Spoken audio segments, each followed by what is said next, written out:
In front of a bright room, with the window open and a clock showing the morning time, an internal question full of confusion is heard. The hero does not understand where he is. Lee-hun wakes up in his bed, looking at himself and around him with surprise, showing amazement at the strangeness of what is happening. The hero notices his hand, which seems unusually soft for a man of his abilities, and remembers moments from the past, analyzing the changes and little by little realizing that the situation is unusual. Lee-hun screams as an interface appears before him with the message about the beginning of the first part of the story. The hero utters a phrase indicating that he believes he has activated something and sees a mysterious window with unknown functions appear in front of him. Bright red warnings about the destruction of the world illuminate the room, accompanied by a powerful visual effect. Lee-hun is confused by what is happening around him. His face expresses fear and genuine despair as he asks aloud about the reasons for such sudden and strange destruction. Fragments of the red interface fly in various directions, creating a feeling of complete collapse and chaos in the surrounding space. Lee-hun spends time thinking in the same room, realizing that he is once again inside the plot of a web novel where actions and words determine reality. Walking around the room, the hero reflects on how he ended up there, after somehow having gone back in time, and tries to find a connection with the author of the novel he once wrote. Lee-hun reaches for a bottle of water, trying to regain his senses and process the realization that he has been transported into someone else's body, feeling deep confusion about what is happening. Carefully observing his own reflection, the hero begins to question his true identity. If he is not who he thinks he is, then who is he in this new story? Khan admits that he used to be an office worker, recalling his limited experience writing web novels, but notes that now something completely different is important. Looking at his new body, the hero can't help but notice his perfect appearance, sarcastically thinking that a guy like that should be the protagonist of a romantic story, and not such chaotic events. Sitting in his room, he comes to the conclusion that he is the main character in this world, and realizes that his every word or action can change reality, being a key factor in this plot. Clenching his fist with determination, Lee-hun vows that this time he will only put his own interests first and live life to the fullest, making the most of the chance he has been given. The system confirms the beginning of the new life choice, ending the prologue, and Lee-hun is surprised to see that his actions actually work. Amidst the flourishing nature, a mysterious man with long white hair appears, who confidently claims to have a good feeling about Lee-hun. The hero turns away in fear and reacts with perplexity at the sudden appearance of a stranger who awakens completely incomprehensible sensations. The stranger introduces himself, explaining that he is often called a god, but prefers to be called a writer, while surrounding himself in a magnificent aura. The stranger calmly explains that Lee-hun is in a world created based on his own work, to which the hero reacts sarcastically, not understanding why a god would appear there. The white-haired man states with a slight smile that his writing style is different from others, causing mixed feelings in Khan, who makes an embarrassed and apologetic comment. Lee-hun, laughing at his old boring personality, suggests revising the title of the work, making it more modern and eye-catching, which the author promises to consider. The writer, with a brilliant aura around him, offers Lee-hun the opportunity to stay in that world forever, with the condition that he can have everything he wants if he accepts this new reality. With a slight mysterious smile, the author leads Lee-hun to decide to live a life whose objective is to become the complete protagonist of his own story. Lee-hun accepts the proposal enthusiastically, happy with the prospect of getting rid of the supporting role and finally becoming the center of attention of his own destiny. However, amidst the confusion of questions and expectations, the protagonist suddenly finds himself alone, and the writer's presence disappears with the promise to discuss future plans later. Lee-hun, confused and persistent, tries to call the author back, but his expectations are met only with silence, leaving an atmosphere of loneliness around him. A joyful realization of his own status as a protagonist suddenly washes over him, and with a triumphant smile, Lee-hun realizes that he now has every chance of realizing himself. With a sense of determination and energy, he ends the prologue and prepares to explore the world, while the system notifies him that a new phase has started to be published. Lee-hun stares in astonishment at the novel's information interface, revealing the new story arc, the author, and his sudden addition to a reader's favorites. Intrigued by the appearance of a work with only a poorly developed prologue, Lee-hun tries to understand how the author decided to publish it that way, watching the screen as the system begins to describe the world of the story as if trying to anticipate his expectations. Sitting on his bed, Lee-hun expresses dissatisfaction with the poor preparation of the plot. He reflects that such a simple presentation perhaps worked in the past, but now the author has clearly missed the reader's modern trends and preferences. Inspired by his new status, Lee-hun decides to take control of his own development from now on, regaining his strength and creating his own path to success. Turning to the author god? Han asks with interest about the martial arts he had mastered in the past, wanting to know how powerful his abilities were. The system suddenly announces that Han's martial arts are now called the Heavenly Demon God Arts, emphasizing his incomparable power and uniqueness. An illustration of majestic combat techniques appears, covering proper breath control and mastery of different fighting styles, from sword to fist to step. The uniqueness of the skills is highlighted by the fact that even mastering just one of them makes someone a master, while mastering them all leads to unbelievable heights. The description ends with the grand prospect that complete mastery of the Heavenly Demon God's martial arts will allow one to surpass all limits of the possible, promising the hero incredible strength. Li Han begins to absorb the information about the Heavenly Demon God's martial arts, marveling at its impressive potential as his body fills with a sense of strength and uniqueness. The hero is introduced to an excellent 12 pressure point technique created after a battle with the 12 signs of the zodiac, which also adds elements of improving breathing techniques. The lotus flower breathing technique, among other exceptional abilities, begins to form a complete picture in Khan's mind, surprising him with the volume of possibilities he has received. Absorbed by this knowledge, Han experiences the euphoria of a perfect upgrade, feeling fully prepared to use his new abilities in real battle. Having studied breathing arts and techniques, Han expresses genuine enthusiasm about their possible applications, realizing how effective they can be. Mustering his resolve, Han clenches his fists and declares that he is ready to test his powers, making clear his intention to use a new level of skill. The silence is suddenly broken by a loud knock on the door, accompanied by an order to open it immediately, with the threat of breaking in if Li Han refuses. Visibly tense, the hero approaches the door without understanding what is happening, but preparing to face an unknown threat. It turns out that the mysterious stranger was invited by someone without a clear purpose, which forces Li Han to be cautious and figure out what is going on for himself. Reflecting with perplexity on the strangeness of the situation, Li Han comes to the conclusion that this writer is in fact marked by his eccentricity and taste for the unexpected. A man in a colorful Hawaiian shirt breaks down the door, yelling at Han about a supposed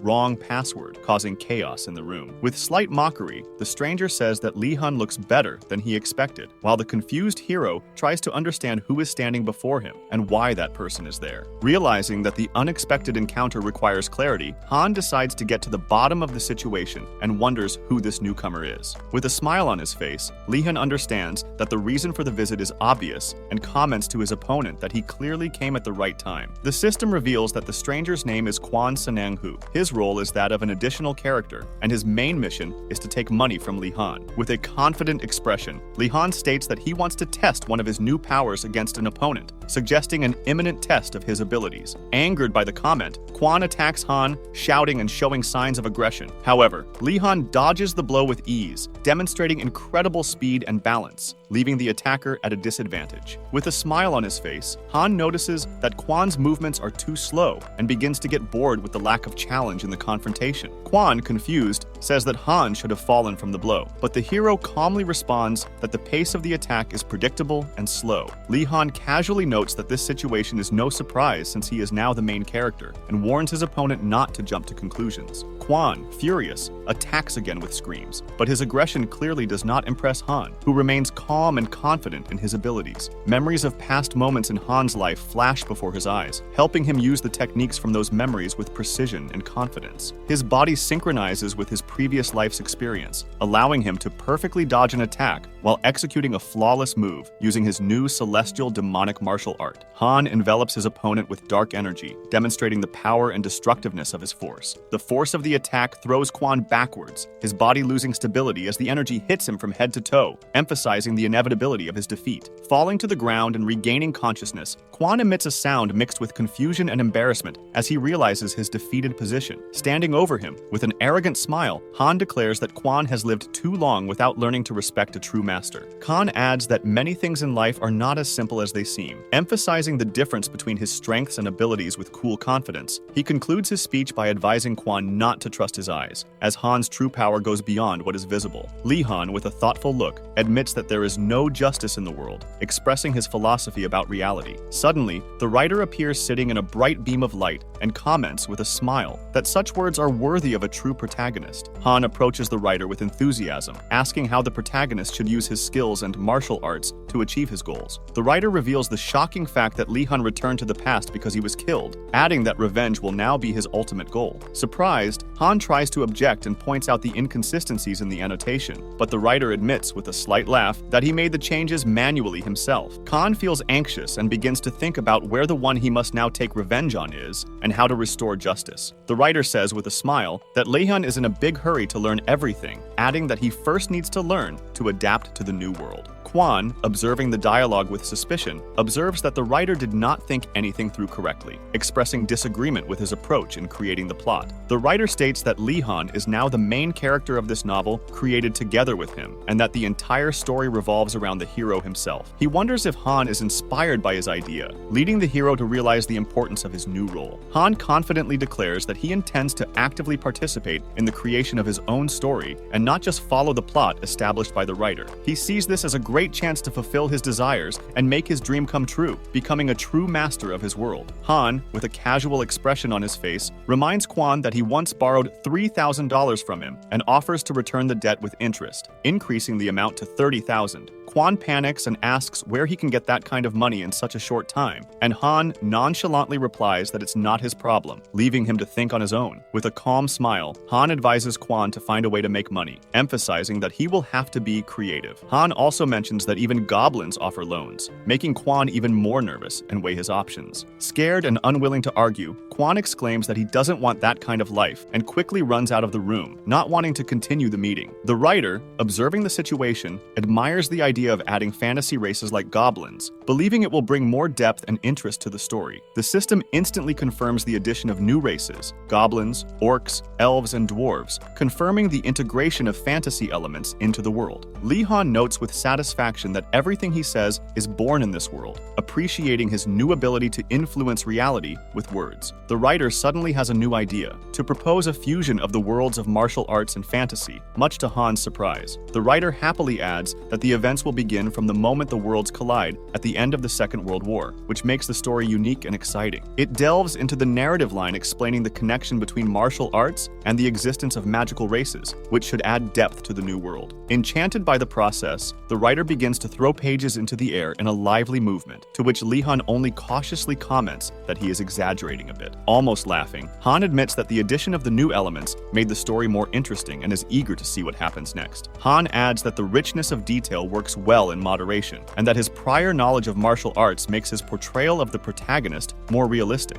With inspiring confidence in his eyes, he declares that he is now ready to step out and boldly face the world he and the author have created together. Lee Han finds himself in an immense world where high technology and fantastic architecture mix to create incredible visual contrasts. He notes how the world gradually begins to acquire the features of the planned theme, accurately reflecting the writer's ideas. Looking at a billboard featuring a goblin businessman, Lee Han admires the writer's attention to detail and becomes convinced of the power of his words. Lee Han reflects on the need to strengthen his body, making it stronger and more resilient for martial arts, and begins to consider where he should go to do so. The hero understands that his thoughts and words evoke certain memories from the protagonist's life, which gradually become part of his personality. He finds himself in front of a majestic building, symbolizing an important place in the world, where he can apparently unleash his ambitions. As he climbs the steps, Han realizes that his thoughts and desires are manifesting in a new world, shaping the reality around him. The system announces the addition of the National Union of Muram, which emerged from the Alliance of Injustice, and the factions of justice united for the power of the New Age. The system adds the Muram Unification Embassy in Korea and the Kingdom of Golden Spring, making the world even more multifaceted and rich. Lee Han decides to direct this confusing story in a safe and logical direction, trying to maintain balance in this world created by the author. As he approaches the counter, he finds an operator who looks at him curiously and offers to help, saying that since he is the main character, there will certainly be something suitable for him there. Han decides to take the opportunity to strengthen his position. He declares his intention to register as a martial artist, believing this will open up new perspectives and confirm his current status. The registrar informs Leon that his application has been accepted and that he can go straight to the interview, which inspires him to become the world's strongest hero, as indicated in the story's title. During the interview, the hero discovers that his efforts and potential are impressive impressive, although he cannot name his clan or his master, which raises additional questions from Consul Juan Beck,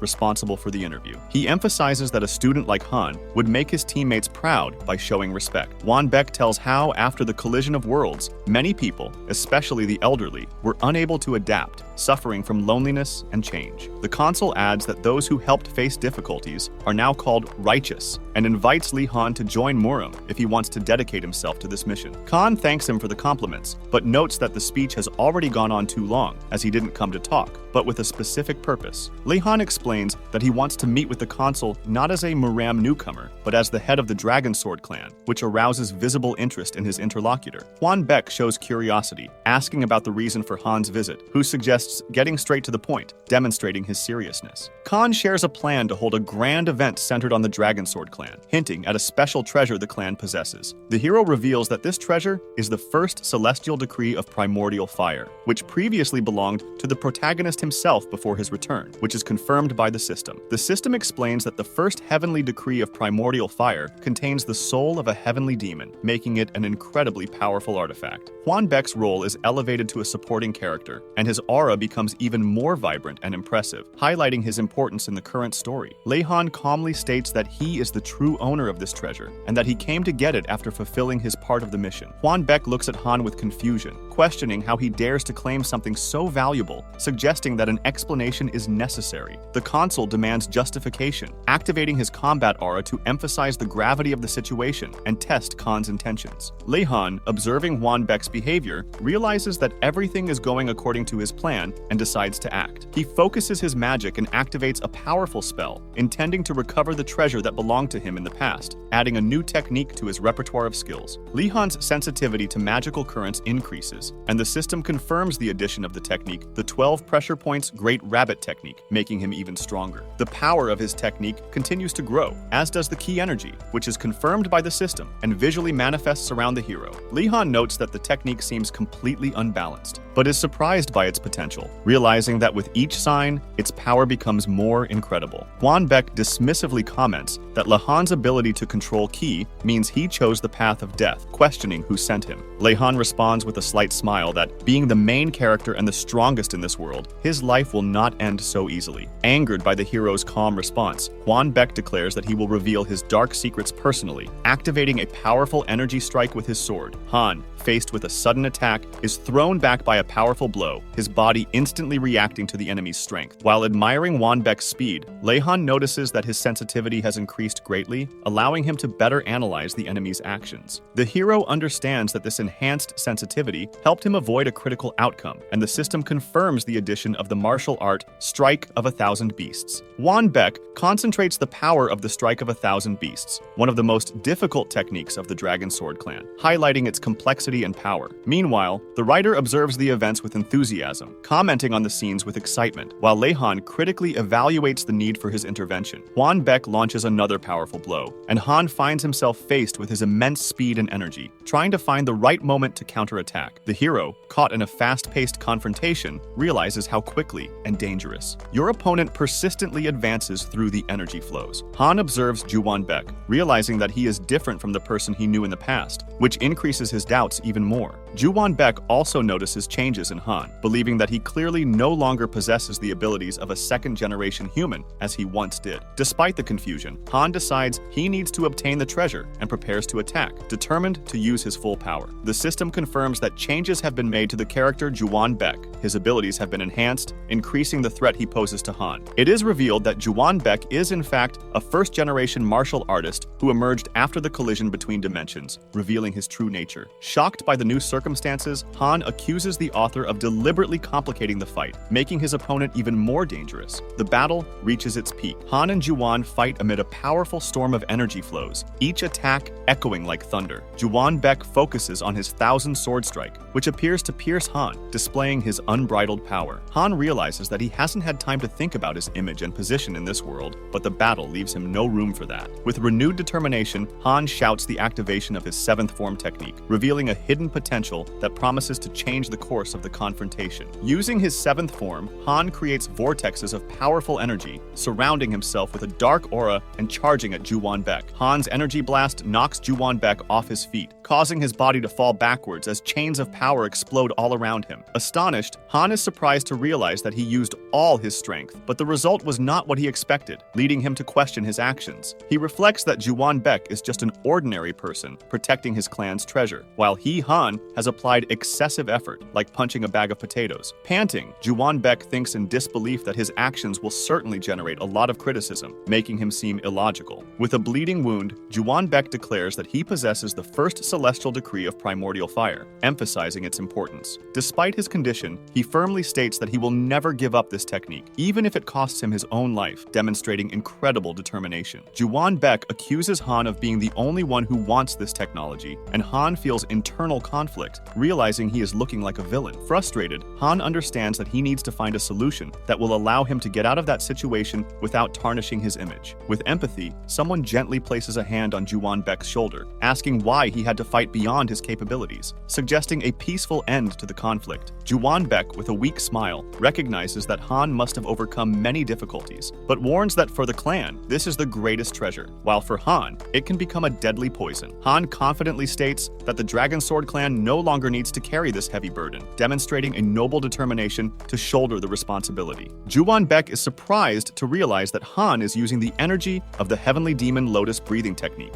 an absolute power passed down only to the victors. The system reports that a change has been made to the first heavenly decree of primordial fire, with the purpose of easing the burden on the Dragon Sword clan. Additional information reveals that anyone who is not a successor of the Lotus breathing technique will suffer extreme heat if they use this treasure. The only safe way to extract the first heavenly decree from the body is to transfer it to the true successor of the Lotus energy. Han is surprised to realize that what is in front of him is, in fact, the first heavenly decree of primordial fire, which represents exceptional power. Fire energy begins to flow into Han's body, surrounding him with flaming currents and filling him with an unknown heat. Han panics as he feels the energy invade his body, wondering where it will take him and what the consequences will be. The system explains that the fire energy completely consumed Han's body, converting any fire-based magic or curses into useful power. Han, raising his hands, feels a powerful flow of energy and sees Juwan Baek bowing to him with respect, acknowledging his strength. Juwan Baek reflects that the Dragon Sword clan has finally been freed from its burden and thanks fate for the opportunity to lay down his life before the heir of heavenly fire. Han, watching what happens, notes the conclusion of the situation with a smile. The author adds the final touch to the story. The hero proudly recognizes that he is the main figure in this story, feeling satisfied with the gained power and new status. Juwan Baek gives Han a special identification document, granting him advanced master status and the ability to move forward. Han thanks Juwan Baek for his time, recognizing the importance of the meeting and the value of shared knowledge. Juwan Baek offers Han a place to train, ensuring that it is ideal for intensive training and skill improvement. The consul says he used to visit this place every year during the outbreak of the Celestial Decree of Fire, and now he offers it to Han for use. Juwan Baek guarantees that he will always be ready to help Han in the future if necessary, leaving behind a friendly gesture. In the end, Juwan Baek bows to Han, emphasizing his willingness to help. Han realizes that the accidental event ended up being a great benefit to him. Han, with a feeling of lightness and confidence, believes that the ability to make instant decisions makes him stronger and propels him forward in his career as a master. As he stretches outside, he reflects on how he now possesses a powerful treasure and Kui energy that will help him in the future. With a serious look, he comes to the conclusion that it is time to move on to the main plot and start acting with more determination. Han openly asks the writer what awaits him in the future and concludes that he is ready for a new phase of his story, where the battles will become more serious. With a smirk, he suggests that his enemies will now be much stronger than before, which only makes him want to become even more powerful. As he walks through the city, he notices that the plot is becoming more and more interesting, and he eagerly awaits to see what the writer can surprise him with. Han is somewhat surprised by the news about parallel worlds and ponders the implications of the emergence of a new race, wondering what direction the plot will take. The system specifies that the parallel world is a space that has been expanding since the fusion of dimensions, adding new opportunities and threats. The demons that appeared in this parallel world became unique creatures like elves and orcs, and this world also seems to have collided with the existing worlds. Han, with a hint of sarcasm, notes that the plot is gradually becoming more complex and extensive than he expected. Anticipating more challenges, Han tries to understand the complex information about the three groups of creatures that are emerging through the portal, but the abundance of detailed data leaves him with a headache. The writer, with a slight smile, reassures Han, saying that the writing is going well, although the hero points out that the problem is not in the description itself, but in the excess of plot elements. The author feels motivated to add even more details and characters, promising to implement them, but Han worries about the impact of this on the main plot, imagining that everything could end up being overloaded. After some thought, Han agrees that the writer can handle it, reminding himself that he is, after all, responsible for the development of the world. Despite the arguments, the hero begins to fear that because of the excessive narrative lines, the novel may fail and the entire story will remain unfinished. Han is determined not to allow this to happen and realizes he needs to act to prevent the possible destruction of the world he lives in. After discussing with the writer, Han admires his attention to detail, highlighting how brilliantly the narrative lines were added and suggests that they will definitely be worth it. The writer hints that now Han, as a rising martial artist, will have to deal not only with the problems of a parallel world, but also with new challenges. Han, upon hearing this, asks a trick question, confirming his suspicions that the writer makes decisions on the fly, but receives an evasive answer. The writer admits, with a loud laugh, that everything was already planned, but Han, with a touch of sarcasm, calls him a liar, adding a hint of friendly irony to the conversation. Urgent news appears on the city's big screens, announcing that the security department is urgently requesting reinforcements at Dalem Academy, where 7 people have disappeared without a trace. Han, as he passes through the crowd, sees a press conference announcing the end of the temporary restriction on access to the gym, which awakens his curiosity. In a parallel world, the existence of a ferocious demon baron is mentioned, leading Han to conclude that this calling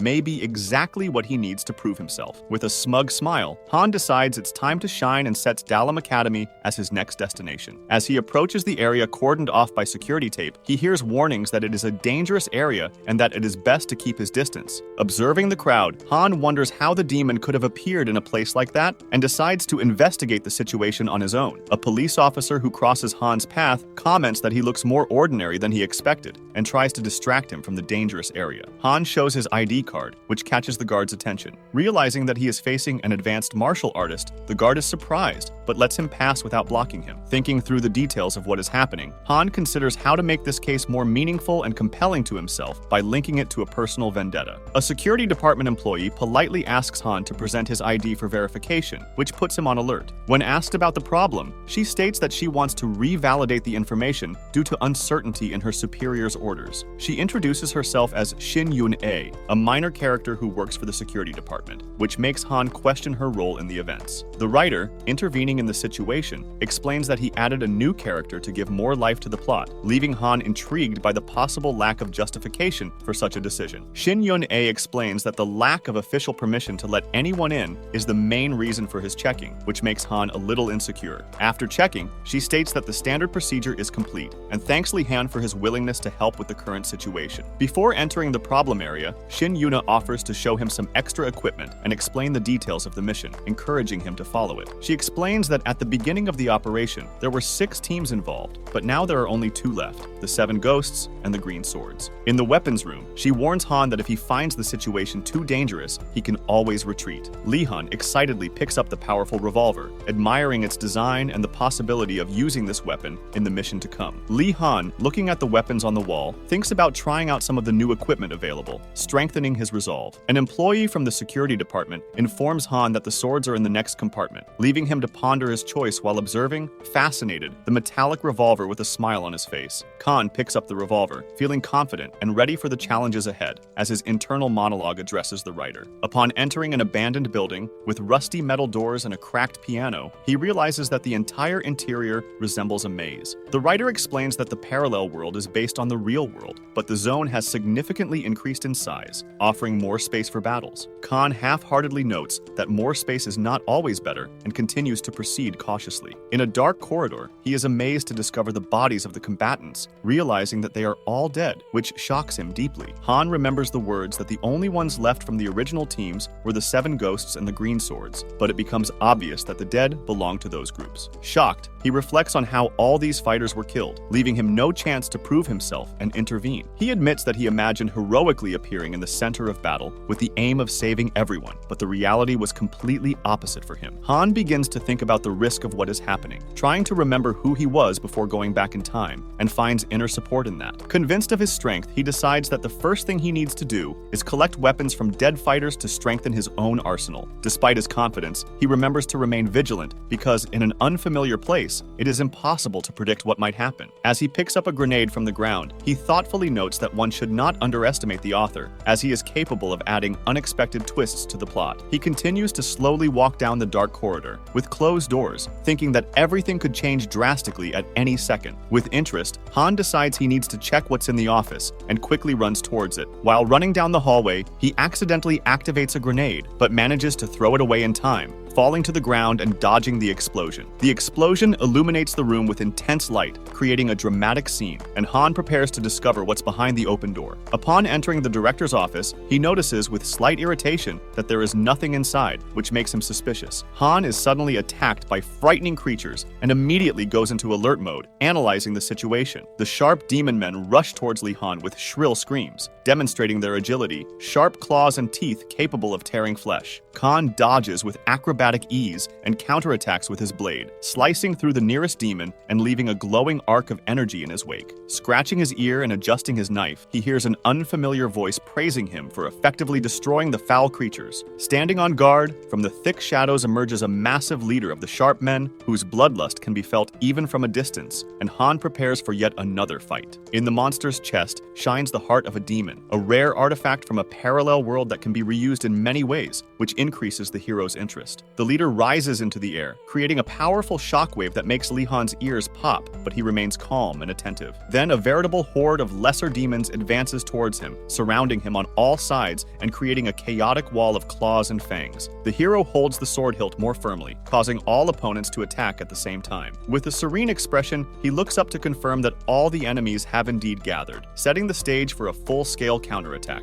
At that moment, the leader, letting out a shrill roar, rushes straight at Khan, opening his fanged mouth and glowing with a pulsing core that calls the hero for a decisive blow. Li Han smirks and decides to get rid of the noisy leader first, otherwise the other demons wouldn't let him concentrate. With his sword raised, he advances directly against the giant demon, warning that they will both get a beating for having such a noisy party, playing with the contrast of the threat. And with a quick movement, he launches himself into the air and falls from above, turning his own fall into a deadly spear against the sharp men climbing up. Upon landing in an epic slash, Han immediately takes the initiative and crushes the nearest demon with a powerful kick and sword strike. Switching weapons, he picks up an automatic grenade launcher, grinning in anticipation of an all-out volley. With thunderous explosions, he turns the cramped space into a firestorm, piercing the ranks of demons with sparks from gunfire and flashes from explosions. Plunging his blade into the bloodied arc, Leihan gestures with satisfaction, inviting the remaining opponents to continue the dance of death. Suddenly, he remembers the grenades, smiles, and offers the group a gift. He throws a handful of explosives right into the middle of the confusion. A dense cloud of smoke and debris rises to the ceiling, as the system reports that Hiski has already reached level 180 thanks to the burning heavens, consolidating his new power. The writer excitedly holds out an illuminated pen and suggests that Han use the new form of the Great 12 Pressure Points technique in the final battle, while also mentioning the refinement of the 7th form. The two discuss a name for the enhanced vehicle, and Khan, upon hearing the option, reluctantly but nevertheless approves a powerful and effective name created for a unique, deadly attack. The system registers the renaming of the form, and in the background, another demon prepares to attack, leading Li Han to look for something valuable in that place between fights. At the writer's surprised exclamation, he releases a warm flow of chai, emphasizing that having a clear motivation will make the chapter more interesting, and suggests that the author go along with it for the sake of the drama. Receiving a nod, Han and the writer simultaneously rush downwards, cracking the ground with a flash of the ultraviolet blade that cuts through the surrounding creatures. Li Han raises his sword above his head and brings it down in a swift fall, charging the blade with the 7th form to break through the demonic leader's defense. After the movement's success, Khan, wiping the blood from his fingers, mockingly asks the writer if the script is ready, hinting at the endless revisions. The writer happily responds that it is ready, but the pages of the script begin to fall apart in Khan's hands, leaving him perplexed and suspicious of the fragility of yet another final version. The system announces a new title, and the hero instantly becomes alert, remembering his true purpose more clearly. A flashback is shown against an icy backdrop where Master Lian once fought under the Frozen Blade King, watching as the interdimensional conflict escalated into all-out war. Under a thunderous glow, the Great Wizard appears leading an army with the intention of ending the war once and for all. Emphasizing the scale of the conflict, the screen fades to black, and the text says that only one warrior emerged victorious, before showing an exhausted but alive Lihan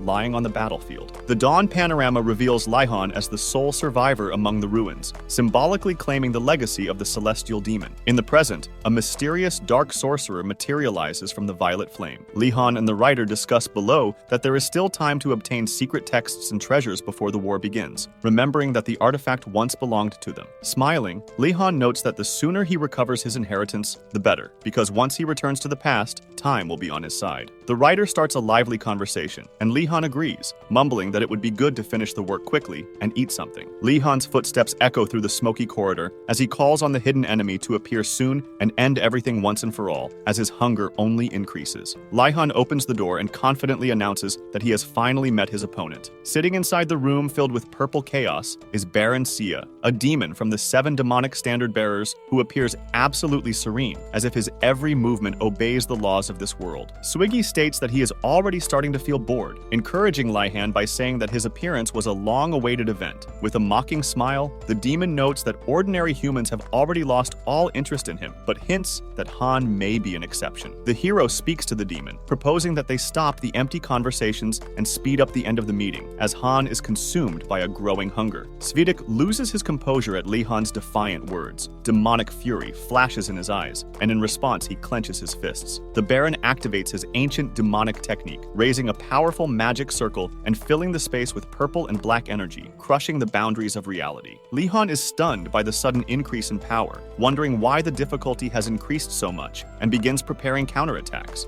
SI smiles with a sharp-fanged expression and asks Lihan what it's like to witness his overwhelming power, while he himself raises the energy to threatening levels. With a blast of dark light, Sviji orders Lihan into despair, emphasizing the enormity and absolute control of his powers. Svijik, with increasing boredom, admits that the duel is not living up to his expectations, and decides to increase the intensity of the fight to reveal his opponent's true potential. Lihan, without losing his determination, faces Svijik's magical attack, noting that the demon's power seems a mere triviality to him. Using the 12 pressure point royal mark, Han focuses his Kuyi and directs its flows to break the demon's magical armor. The hero invokes the devastating energy of his secret technique, concentrating all his skill in a single powerful blow that gives the demon no time to defend himself. Svijik screams in complete shock, declaring that such a turnaround is impossible, and his confidence begins to crumble. The dazed demon realizes that his perfect demonic technique is coming apart at the seams in the face of Han's power, leaving him practically weaponless. Lihan cuts through the vortex of magical energy, closing in on the demon for a final, decisive blow. The destructive waves caused by Han's suffocating attack begin to destroy all the spells and magic circles that protected Svijik. At this point, the hero advances with a brilliant smile, uttering a defiant phrase that confirms his absolute domination over his opponent. Han, enveloped in purple energy, delivers a perfectly aimed, heavy blow that pierces the demon and ends the battle, leaving Svijik completely powerless. Lihan ends the fight with one move, inserting the gun into his mouth with the sound of energy disappearing all around. With a slight smile, he says the game is over, claiming his decisive victory over the demon. Svijik, struck by Han's power, explodes in pulsating energy, disappearing in a piercing purple vortex. Lihan floats in the air in complete silence, briefly enjoying the moment of absolute triumph over the darkness. In his hand, he discovers the Celestial Legacy, a source of incredible power, ending the chapter with 100% success. As he looks around the battlefield, he notices that victory came easier than he expected, and now his thoughts are only occupied with hunger. He approaches the writer, who is deep in thought, noticing that he looks devastated. Lihan is surprised to notice a strange circle of glowing comments that begin to swirl around him. The comments reveal the opinions of readers, who react enthusiastically to the plot, demand new chapters, and express their expectations. The hero watches the many funny comments with amusement and declares that the readers have brightened his day, lifting his spirits before continuing his story. Lian thoughtfully discusses the commentary's past with the writer, and the writer panics as he tries to understand why that particular commentary became one of the best, feeling that there is something off about it. The hero reflects on highlighting the best comments in each episode, admitting that sometimes they can not only motivate but also destroy the work. The writer, who shares similar feelings, understands Lee Han's panic because he himself has faced similar problems. Lee Han emotionally accuses the writer, saying that the series could have been completed if the main character had behaved better, explaining how every minute is important to the readers. Unable to understand his own feelings, the writer concludes that perhaps the work is cursed, remembering his fragile mental state. Lee Han observes the sudden flood of comments that plunges the author into a state of despair and tries to understand what is happening around him. The writer, clutching his head, literally sees before him the disintegration of the reality he created and asks himself whether it is necessary to start everything from scratch. Lee Han raises his voice, calling on the author to pull himself together and stop the possible total destruction of his world caused by careless words. The hero opens his eyes after a brief awakening and vaguely wonders if the work has been put aside or if it will still continue. Lee Han, in the light of a new comment, exclaims in surprise, realizing that the reader's sincere words invigorate the writer and give him joy for the whole day. Relieved, he notes that the writer has regained consciousness and allows himself to relax after the tense events. The man satiates his appetite with enthusiasm by eating rice soup, enjoying a moment of simple, earthly pleasure. After the meal, Han happily reports that he didn't even have a crumb left, while the system announces an addition to his character. The supplement list indicates that Han's favorite food is rice soup, which he must eat at least once a week to maintain his sanity and balance. Lee Han notices that his body is reacting strangely again. Could this be another addition to his parameters? Suddenly, an employee from the security department appears at the table, informing him that she was the one who made the order and asking him not to worry. They sit together at the table, and the girl thanks Lee Han for successfully closing the parallel world. Initiating an atmospheric dialogue, she admits that she did not expect her success so easily and switches to a more serious tone, informing him of an important proposal from the Department of Security. Lee Han's question about exactly what sentence she means leaves him suspicious and makes him wonder if the author added anything else before hearing the details. Han's attention is distracted by a child who lets out a cry of joy when the hero helps him eat something delicious from the table. A little boy admiringly asks Lee Han if he is a martial artist while looking at his equipment. The boy's mother, apologizing for his behavior, tries to calm Lee Han, but he just smiles and says everything is fine. Han, smiling sweetly, shares it with the boy. He had just completed the mission to completely clean the Durham Piano Academy, and he hinted at this during his conversation with the boy. However, Han was called out loudly, causing a slight commotion in the cafe. The hero looked at his interlocutor, confused, and asked why she was shouting like that, since, in his opinion, it was no secret. The girl admitted that she made a scandal because the information about the closure of the parallel world had not yet been made public, and added that she was a little worried. Cutting to the chase, the security department representative revealed that they wanted to offer Lee Han a job in their organization. The girl emphasized that for his contribution to closing the world, the hero deserved the title of a new star and a well-deserved position. Suddenly, the system notified Lee Han that new techniques had been added to him, including the immutable cultivation technique and the 7 immutable sword strikes. The department representative explained that they wanted to organize an official press statement about the closure of the parallel world and offered the press center they had prepared. She confessed that she was going crazy at the impossibility of changing the plans already written and asked him to report any additional conditions for cooperation. Lee Han decided to take advantage of the current situation, noting that he was still unsure about taking the job, but left the possibility open. He stated that he completely trusted her to organize the official statement, showing that he was ready to act through the department. The hero reflected that the opportunity to become famous was a good path, and that it was easier to let circumstances help him achieve this than to try it alone. Lee Han suggested exchanging contacts and sent a message with his needs to facilitate future communications. After the meeting, the hero returned home and, while taking a shower, was surprised at how quickly he received a response to his message. The department confirmed that its request had been approved, and a plan with all the conditions had already been drawn up. Han then decided to spend some time analyzing the heavenly legacy, feeling the powerful and mysterious energy that was beginning to manifest. He couldn't wait to unlock the object's incredible potential, recognizing its importance to future events. The new text said that the summoning essence of the parallel world was linked to the location of the heavenly legacy and could be used to completely control it. Determined, Han activated this essence, preparing for the next step. The heavenly demon's legacy contained countless treasures, including sacred martial arts texts, protected by a powerful force field. Moving within the magical vortex, Han reflected on his own return in time, hoping that now everything was in his favor. The divine sun general appeared before him, declaring that she was protecting the heavenly demon legacy and was ready to test his strength. The divine moon general appeared at his side, also declaring his role as guardian of the powerful legacy. The generals informed Lee Han that he would need to pass a test to prove his worth and his ability to possess a great legacy. A pair of fierce defenders joined forces to stop the outsider, fulfilling the heavenly demon's will and repelling any threat. Their mission was to determine whether the candidate was worthy of touching the immeasurable power of the treasures. Lee Han wondered why, instead of mountains of gold, he was greeted with trials and not the wealth he expected. The generals explained that access to the treasury was difficult and well guarded against unwanted visitors. Despite Khan's fighting prowess, the narrator reveals that there are two types of tests. The weakest candidates are tested for determination and endurance under extreme conditions. Lee Han discovered that it is only possible to pass the test after reaching a certain level, and that physical strength has no power against magical illusions. The second test is intended for strong candidates who are ready to fight against two powerful generals at the same time, the Divine Sun and the Divine Moon. Generals have the ability to summon celestial soldiers when multiple challengers appear, which leaves Han confused as to the purpose of such difficulty. Han was shocked that they intended to make him go through the test again, even though he had done it in the past. The Divine Sun general smiled mischievously as he challenged him, remembering that tricks would not help him avoid the fight. Lee Han greeted both generals with genuine joy, stating that he had already passed their test and was ready to do it again. The system recorded that Lee Han had already completed the test of the two generals, and the defenders themselves began to understand who they were dealing with. The hero then revealed his story, how he had stopped in the past and become younger, hoping that his knowledge would help him successfully complete the current challenge. Lee Han realized that he knew better than anyone how the test worked, as he was already familiar with the strict rules for both weak and strong candidates. He demonstrated how the flaming energy of the heavens flowed within his body and revealed that he had already seized the source of the Dragon Sword clan's primordial fire. He offered to prove his abilities, stating that he could demonstrate the heavenly demon fist techniques or sword techniques, showing that his time travel allowed him to follow an alternative path. Lee Han ponders how to best use his knowledge to pass the test, as the generals are suspicious of his wisdom, suspecting that he has heard details about the testing system or revealed secrets. One of the generals points his sword at Lee Han, accusing him of unacceptable insolence, which makes the hero think that the reaction was much more severe than he expected. General Divine Moon, surrounded by a bright blue aura, coldly and sternly warns Han to stop behaving like a know-it-all. General Godson tries to calm him down by asking a provocative question about what will happen if Han's words turn out to be true. General Sun Divine sarcastically comments that General Moon's antiquated methods are preventing his promotion, which generates even more controversy. Han points out that if he had actually passed their test, he probably would have treated them to something they especially liked, implying respect for tradition. After interrupting his arguments, Han sarcastically comments on the author's participation in all the tests, suspecting his influence in complicating the scenario. Han notes that in difficult times, it is useful to relax and that alcohol is suitable for the Divine Sun General. To do this, General Lua Divina lists meat as their preference, and the system records the addition of these statistics to their characters. The generals laugh and offer Lee Han a meal, promising that if he doesn't like the dish, he will have to retake the tests. Han confidently convinces his interlocutors that he can handle the task, raising the mood with his charming smile. The hero notes that there is no one who can refuse the combination of fried chicken and beer, calling it the perfect solution. As Han prepares a meal for the generals, he suggests they take a break, which is politely approved, building anticipation in them. Han, looking in the magic refrigerator, discovers that there is no alcohol there, but his eyes fall on strange drinks on the shelves. He notices two drinks with unusual names, Wine of Life and Death and Necromancer's Wine, which piques his curiosity. The Wine of Life and Death has the ability to resurrect the dead, creating a powerful magical flash and filling the body with new energy. The conditions of use of both types of wine reveal unique effects. One increases strength as if after decades of training, and the other allows you to control ghosts. Necromancer's Wine has the ability to completely control ghosts when used fully. The drink can give the user the body of a necromancer and allow them to see spirits alongside them. Han, surprised by the appearance of such unusual items, receives the writer's advice to use the Wine of Life and Death to prepare for the upcoming tests. Checking his bank account balance, Han remembers that he should have received his salary, but is waiting for the remaining funds. A history of transactions on his account appears, in which a significant amount was deducted for extraneous expenses, which causes a wave of indignation in him. Han recognizes the culprit, one of the antagonists from the first chapter, in the transaction list, and is furious furious at the amount of funds stolen. The hero receives a flood of notifications and anxiously tries to find out who is sending so many messages non-stop. Han reflects that the author of the story clearly got carried away by adding unnecessary details, which only complicate his situation. He realizes that family connections are out of the question and concludes that all messages are related to past events and a call to action. Han remembers his past, when he still lived in the suburbs, and is surprised that life has become a little more expensive with such difficulties. At the South Korean Security Bureau headquarters, it is confirmed that the parallel world at Durham Academy has been successfully closed, symbolically ending this dangerous phase. The news screens report that Han, the new star, has successfully resolved the difficult situation at Durham Academy, which was previously dominated by Baron Suiji. The only known information about Han is limited to his name and photograph, and his willingness to cooperate further is emphasized by a measured conclusion. At the Security Bureau meeting, regret is expressed that Han was not directly involved in the discussions, given his exceptional ability. Agent Shin Yun-A reports that the first attempt to recruit Lee Han was unsuccessful, but hopes that future efforts will bear fruit. Discussion participants point out the minimum amount of data about the hero, considering this an advantage, as they can contact him directly at any time. The meeting ends with the order to await further directives, underlining the tension and strategic nature of their actions. The agent notes that, despite the difficult relationship with Han, there is no negativity in her, and therefore, it is worth continuing to try to interact. Han goes to Jongal Hospital, run by the Minister of Defense of the Golden Spring Kingdom, in a parallel world, hoping to make money. As he plans his next steps, he decides that with the money he earns, he can indulge in a simple treat like fried chicken. Han discovers that in the parallel worlds, demon balls made from demon hearts are used as currency, and each ball is valued at 1,000 coins. Han, confident, and with a slight challenge, he asks those around him if this is their first time there, emphasizing his readiness for the upcoming events. There are armed guards on every floor of Jong Hospital, and Lee Han wonders why the author included so many events around it. One of the guards asks Han for his identity card to verify, which the hero does without caring, handing over the document. After scanning the card, the system confirms that the records are clean and allows Lee Han access to the restricted area of the building. A door opens in front of Lee Han, taking him to a mysterious room from which a strange buzzing and something like a vibration can be heard. Lee Han speculates that after selling the Durham Academy items, he will visit the black market to use the profits. He notices that the walls of the hospital are covered in a strange black organism that was once a demonic mushroom and is spreading a strong neurotoxin, which makes him worry about the way the world works. On the street, it is clear that everyone has gathered inside this space, where martial artists and unique characters intertwine. Among those present, it is possible to see representatives of different classes, such as wizards, elves, and warriors, which adds to the atmosphere and mystery. The market is buzzing with offers from all sides, from new swords for beginners to crystal balls made of diamonds, and participants are actively discussing the current price of demon balls. Lee Han enters a bustling black market, where discounts and equipment sales are combined with news of exciting arena games, making him reflect on the scale of what is happening. His attention is attracted by a huge orc warrior who passes by, impressing with his physical strength and the imposing axe in his hands. Lee Han notes that the author carefully thinks through the details of the world,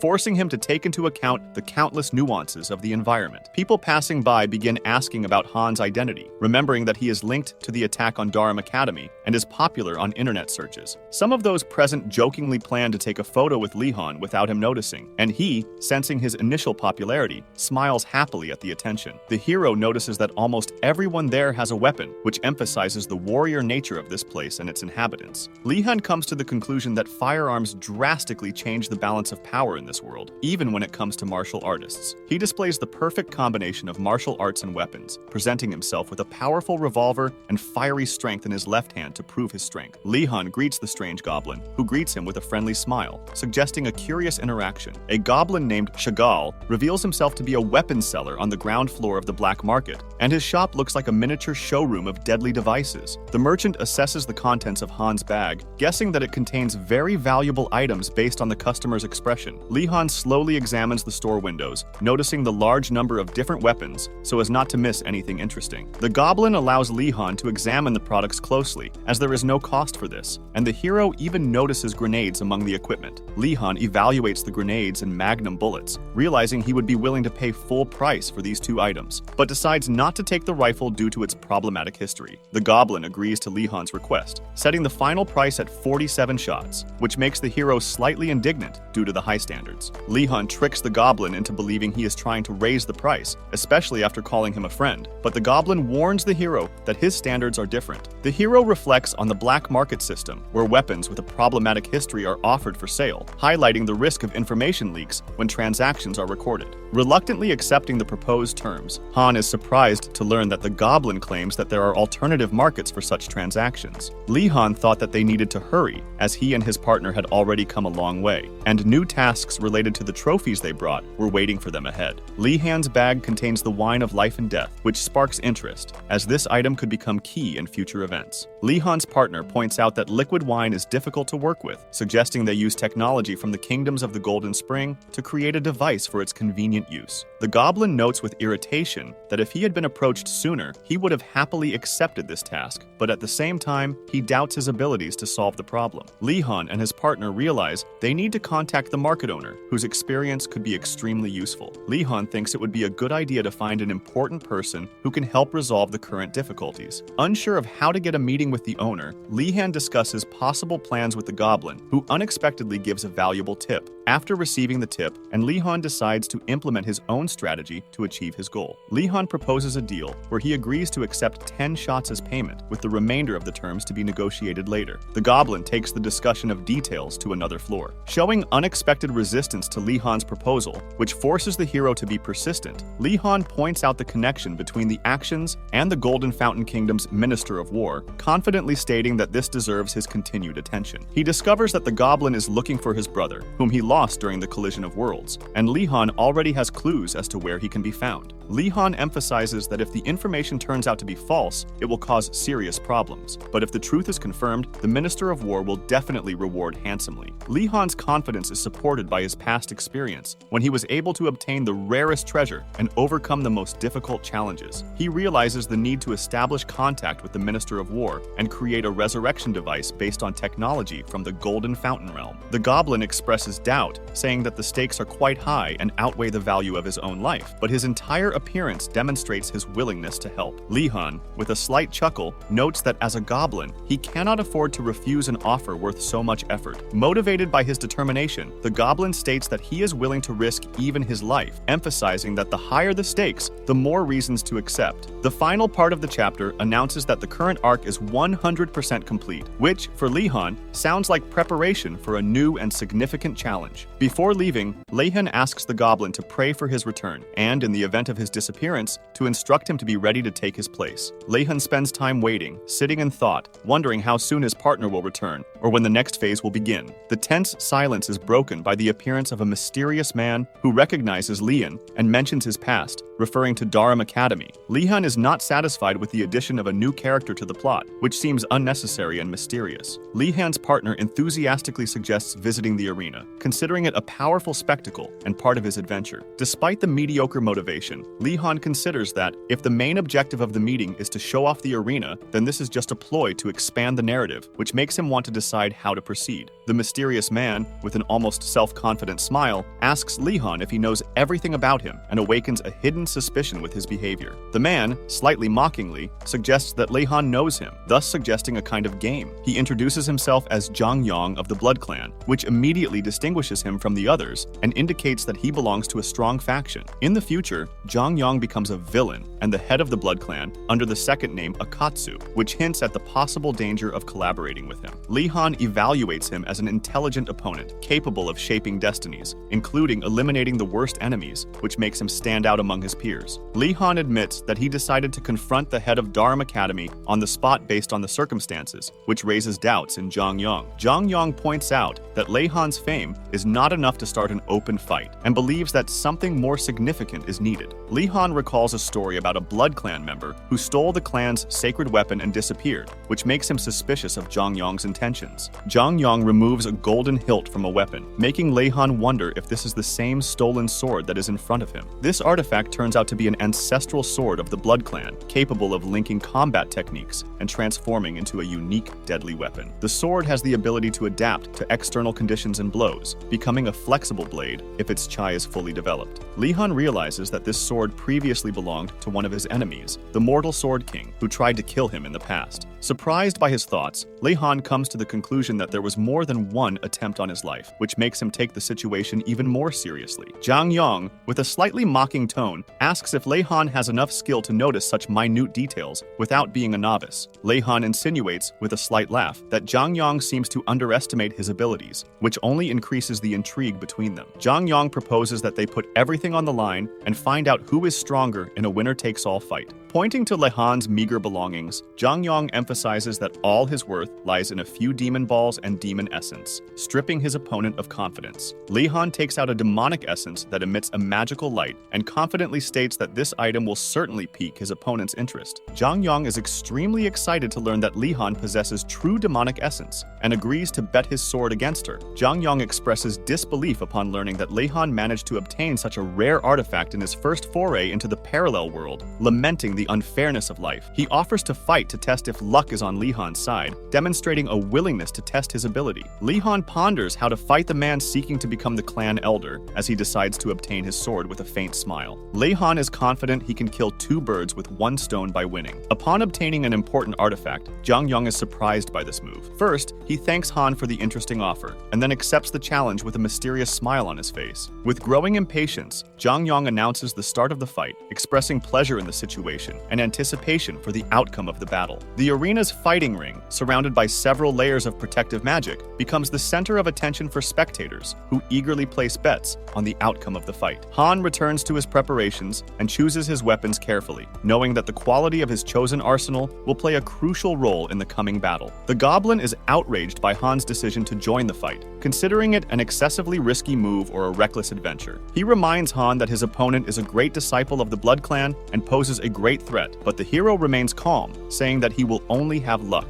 Han explains that winning this fight will dispel all doubts about his strength and strengthen his reputation as the strongest. He adds that many still doubt his involvement in the destruction of the opposing world at Dharam Academy, making this fight an important test. Han clarifies that his superiors haven't given him anything concrete yet, other than to wait for the next order, pointing to a possible investigation into his past. Taking advantage of the situation, Han sees the battle as an opportunity to further increase his fame, which strengthens his determination to win. Some of Han's humorous questions about money to the goblin are met with a sharp but friendly refusal, highlighting their camaraderie. The disappointed goblin remembers that he has not yet received payment for the previous item and doubts that Han was responsible for the invasion. Han assures the goblin that everything will be clear during the next battle and that the show will be worth it. With growing excitement, Han makes his final choice of weapons, preparing for the decisive battle in the arena. Han confidently declares his intention to advance to the master rank, preparing for battle in the arena. The audience discusses the stakes and rules of the anything goes fight, with Han in the spotlight. The arena screen displays updated information about the battle, confirming that, as per Han's request, his level has been changed to master. Viewers react violently to this development, not believing in Han's courage and predicting possible difficulties for him. The master level grants the bearer the ability to materialize ki and create energy armor, which is typically characteristic of representatives of famous clans. Han persuasively tries to convince his fellow goblin to place a large bet on his victory, but he refuses, not wanting to take the risk. As he heads into the battle zone, Han remains confident, looking over his shoulder and stating that his success will be evident. Han enters the arena with confidence in his abilities, and spectators fill the stands, preparing to watch the main fight of the day. The host announces the contestants, highlighting the status of great disciple Zhang Yang and new star Han, causing a wave of excitement among the audience. Han maintains a confident smile, guessing from his opponent's expression that he is underestimating him as a serious opponent. Zhang Yang watches Han's preparations with slight mockery, wondering if he will use the ancient dragon sword, especially under the watchful eyes of the audience. One of the spectators shouts his support, declaring that he bet on Han, which increases the general tension in the arena. The excitement among the spectators grows, causing some to feel their hearts racing, as if they were involved in what is happening in the ring. Han accepts the challenge with a slight smile, believing that this fight is the perfect opportunity to show his strength and have some fun. The host announces the start of the fight, and Zhang Yang, with a mischievous smile, reminds reminds Han that it is important for him to survive if he wants to be recognized as a master. Han confidently responds that everything will be clear soon, demonstrating his willingness to prove his skills in combat. Han channels his ki into the blade, creating a stunning light effect that leaves viewers in awe of his skill. Everyone around, including the audience, begins to discuss the materialization of ki, coming to the conclusion that such a thing is generally only available to true masters. Zhang Yang is also surprised by what happened, realizing that he is facing an opponent who may be stronger than he thought, which adds to the intrigue of the fight. Han, with a confident smile, assures Zhang Yang that he still has something to surprise him, demonstrating his willingness to reveal his hidden abilities, entering a radiant flow of qi before the fight begins. He utilizes one of the signs of the Great 12 Pressure Point technique, releasing the power of cosmic energy. The rat technique is used, which transforms and refines ki energy through lotus breathing. With exceptional concentration that captivates the audience, Han charges forward with a battle cry, revealing that his attacks are just the beginning of the plan. Zhang Yang tries to repel the attack, putting all his strength into defense, but the intensity of Han's blow destroys his defensive structure. The devastating blow knocks Zhang Yang down, leaving him on the ground, with visible pain and damage from the force of the impact. Zhang Yang realizes that if it weren't for the artifact protecting him, his life would be in danger, and begins to wonder what kind of technique Han used, realizing its deadly superiority. Han delivered a devastating blow from above, surrounded by energy blasts, causing Zhang Yang to panic as he remained on the ground. Zhang Yang is stunned by Han's power, calling him a true master, and realizes that time to think is running out. Panting, Zhang Yang gathers the last of his strength, realizing that Han won't stop and that he needs to do something immediately. Gritting his teeth, Zhang Yang decides that his only goal is to make it out alive, despite Han's relentless pressure. Han continues his attack, performing the third blow of the Golden Strike technique, completely destroying the enemy's defense. Zhang Yang's face contorts in horror as he realizes that his defenses have been completely destroyed and that another blow is inevitable. Han, with a cold look, quickly finishes his attack, hitting Zhang Yang and demonstrating absolute superiority, emitting a powerful flow of ki. Zhang Yang, in despair, refuses to accept his fate, believing that death there would be meaningless and unfair. He looks at the ancient dragon sword, which is his last hope to save himself and continue the fight. Zhang Yang ponders that using the ancient dragon sword there could expose him as a thief, but there is still a chance to turn the tide of the battle. Han coldly declares that his goal is to completely destroy this opponent, adding drama to a quick attack. Zhang Yang uses the Blood Clan Light technique to try to avoid and counterattack with new speed. Han creates an energy vortex that temporarily stops Zhang Yang from attacking fully, holding him back. Zhang Yang knows that time is limited in this vortex, but he manages to seize the opportunity to get the ancient dragon sword. Despite recognizing Han's ability, Zhang Yang is confident that the Blood Clan's precious sword will give him an incomparable advantage. However, the sudden appearance of Han, who had broken through the vortex, shocks Zhang Yang, leaving him confused by his opponent's speed.